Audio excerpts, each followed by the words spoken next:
सबसे पहले करेंगे उन 3 प्रमुख खबरों का रुख। तो इन 3 प्रमुख खबरों में सबसे पहली और महत्वपूर्ण खबर है महाराष्ट्र के नागपुर से, जहां हिंसा में अब लगातार जांच की जा रही। 2 दिन पहले जिस तरीके से हिंसा वहां पर देखने को मिली, 2 गुटों में ये हिंसक झड़प हुई थी जिसमें महिला पुलिस कर्मी से छेड़छाड़ भी हुई। और अब इस पूरे मामले में नए नए एंगल से भी जांच पुलिस इस वक्त लगातार कर रही है। क्या कुछ है वो एंगल बताएंगे विस्तार से आपको, लेकिन साथ ही जो दूसरी और प्रमुख खबर है वो है लालू यादव से जुड़ी। जी हाँ, जहां ईडी के तीखे सवाल और जिसकी वजह से आरजेडी में इस वक्त बवाल मचा हुआ है। आज लालू यादव से पूछताछ हो रही है। बीते कल राबड़ी देवी और उनके बेटे तेज प्रताप से पूछताछ हुई थी। यानी कुल मिलाकर लैंड फॉर जॉब स्कैम का जो पूरा मामला था उसमें एक एक करके एक बार फिर से ये पूछताछ हो रही है। बताएंगे विस्तार से आपको पूरी खबर के बारे में, लेकिन साथ ही तीसरी प्रमुख खबर संभल से जुड़ी है, जहां बर्ग के घर पर चलेगा बुलडोजर। जी हां, अब एक तरह से हम देखें तो उनका जो नया मकान बन रहा था उस नए मकान का नक्शा कहीं ना कहीं मुहैया नहीं करा पाए सांसद, और ना सांसद ना वकील, और उसके बाद में कई दिनों की उनको मोहलत भी दी गई, लेकिन उसके बावजूद भी सबूत पेश नहीं कर पाए, जिसके बाद में अब कहीं ना कहीं ये कहा जा रहा है कि बर्ग के इस मकान पर बुलडोजर चलाया जाएगा। हालांकि कोर्ट की तरफ से क्या आदेश आएगा इस पर नजर लगातार बनी हुई है। तो ये 3 प्रमुख खबरें जिन पर रहेगी विस्तार से नजर। और चलिए शुरुआत करते हैं महाराष्ट्र की खबर के साथ, जहां महाराष्ट्र में नागपुर में 2 गुटों में हुए हिंसक झड़प के बाद हालात फिलहाल काबू में है और पुलिस लगातार इस पूरे मामले में एक्शन ले रही है। दंगाइयों को गिरफ्तार किया जा रहा है और अब तक इस पूरे मामले में 5 एफआईआर दर्ज हो चुकी है और 50 से ज्यादा लोगों को हिरासत में भी लिया गया है, जिनमें से 36 को न्याय की हिरासत में भी भेज दिया गया है और बाकियों की पेशी होनी है। नागपुर में फिलहाल 11 पुलिस थाना क्षेत्र में कर्फ्यू भी जारी है और पुलिस लगातार चप्पे चप्पे पर निगरानी कर रही है। दरअसल नागपुर हिंसा मामले की जांच में खुलासा हुआ है कि दंगाइयों में से ज्यादातर लोग पास की ही मस्जिद में इफ्तार कर रहे थे और पुलिस का कहना यह है कि सैकड़ों दंगाइयों ने नमाज पढ़ने के बाद में इफ्तारी की और फिर हिंसा करने के लिए सड़कों पर उतर आए। अब पुलिस ये जांच कर रही है कि क्या मस्जिद पर किसी ने इकट्ठा हुई इस भीड़ को बरगलाया था, लोगों को बरगलाने के लिए क्या कुछ कहा गया था। हर एंगल से पुलिस जांच कर रही है। करेंगे चर्चा, लेकिन उससे पहले एक नजर खबर से जुड़े हुए कुछ अहम बिंदुओं पर डालते हैं।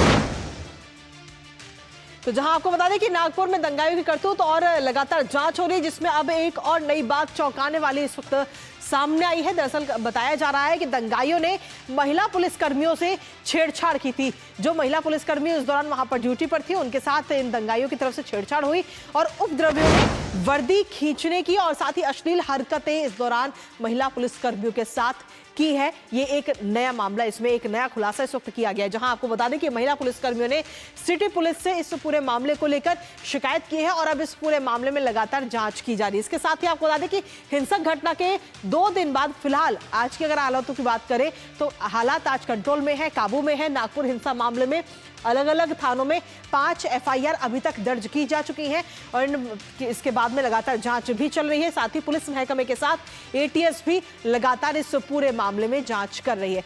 आधिकारिक तौर पर अगर हम देखें तो एटीएस को जांच के आदेश नहीं है, लेकिन लगातार एटीएस भी इस वक्त जांच कर रही है और एटीएस की नागपुर हिंसा की जांच की जो चीजें हैं वो जांच सौंपी जा सकती है एटीएस को।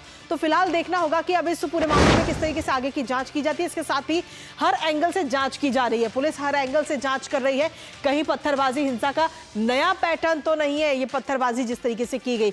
इसके साथ ही क्या ये पूरी जो हिंसा की गई, हिंसक झड़प हुई, ये पूर्व नियोजित दंगा थी? क्या पहले से ही इसकी तैयारी की जा चुकी थी, पहले से ही योजना बनाई गई थी?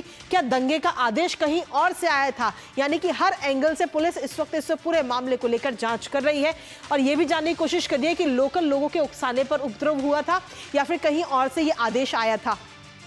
तो लगातार कई सारे लोगों की, हालांकि अभी तक हम देखें तो गिरफ्तारी भी हो चुकी है और मस्जिद पर किसी ने इकट्ठा हुई भीड़ को बरगलाया था, इस एंगल से भी जांच इस वक्त पुलिस कर रही है। लोगों को बरगलाने के लिए क्या कुछ कहा गया था, यानी कि इतनी सारी भीड़ आखिर अचानक से कैसे इकट्ठा हुई, कैसे पत्थरबाजी हुई और किस तरीके से सारी चीजें जो है वो अचानक से ही हिंसक झड़प में बदल गई, हर एंगल से पुलिस इस वक्त जांच कर रही है। तो सीधे तौर पर हम देखें तो फिलहाल अभी जो हालात हैं वो कंट्रोल में है। इसके अलावा इफ्तारी के बाद सड़क पर कई सारे दंगाई उतरे थे। नागपुर हिंसा मामले की जांच में ये बड़ा खुलासा हुआ है कि पहले इफ्तारी की गई और इफ्तारी के बाद में जो लोग वहां पर मौजूद थे वो अचानक से सड़कों पर उतर आते हैं।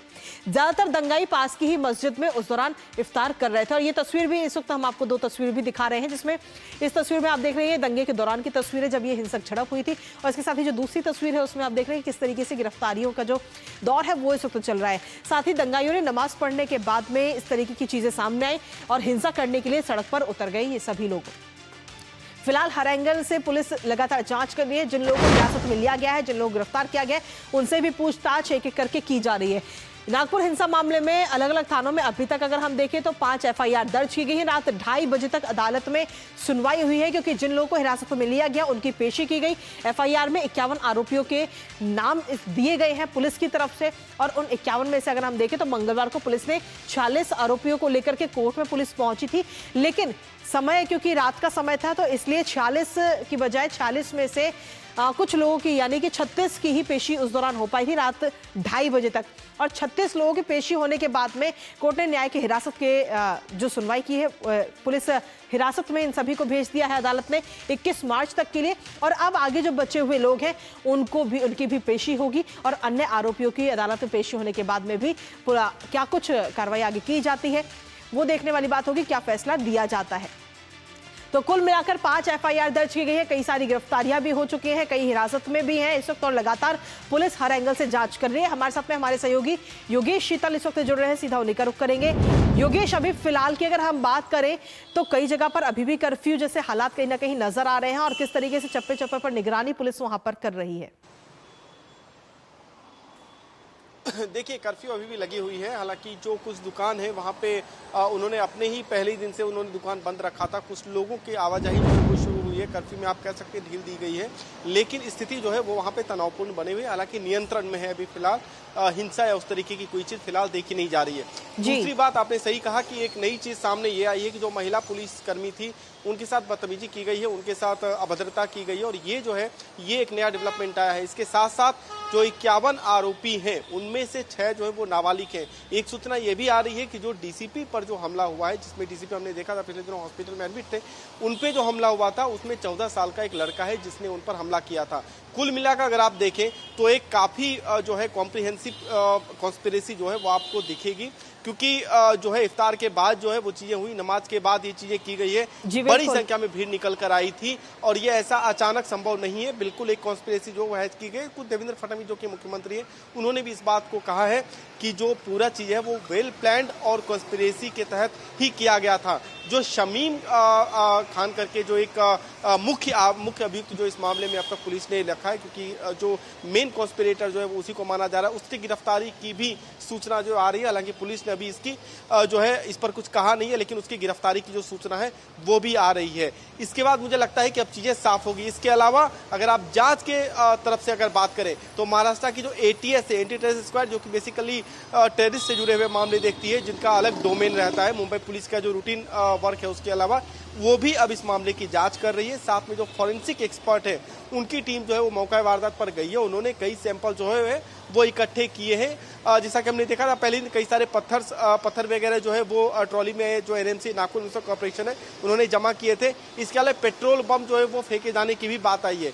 तो कोशिश ये की जा रही है फॉरेंसिक टीम के जरिए कि वो पता करें कि क्या क्या चीजें जो है उपयोग में लाई गई, और ताकि बाद में जो है जो अन्य साक्ष्य है पुलिस के पास उनके साथ उसको कोरिलेट करके कोर्ट में पेश किया जाए। जो 51 आरोपी हैं उनमें से जो है 50 को ऑलरेडी 21 तारीख तक पुलिस कस्टडी में भेज दिया गया है। 51 में कि जिसकी गिरफ्तारी की मैं आपको बात कर रहा हूँ वो भी थोड़ी देर में पुलिस की तरफ से साफ हो जाएगा। कुल मिलाकर इस वक्त जो है स्थिति नियंत्रण में है। जी, इसके साथ ही योगेश अगर हम देखें तो जो जांच की जा रही है उस जांच में कई सारे एंगल भी निकलकर सामने आ रहे हैं कि क्या कहीं और से इस हिंसक झड़प को लेकर आदेश आया था, या फिर लोकल लोगों में से ही किसी ने उकसाया था इस भीड़ को जो अचानक से ये हिंसक झड़प हुई। इन हर एंगल से इस वक्त पुलिस लगातार जांच कर रही है। क्या अभी तक इस जांच में कुछ निकलकर सामने आ पाया है?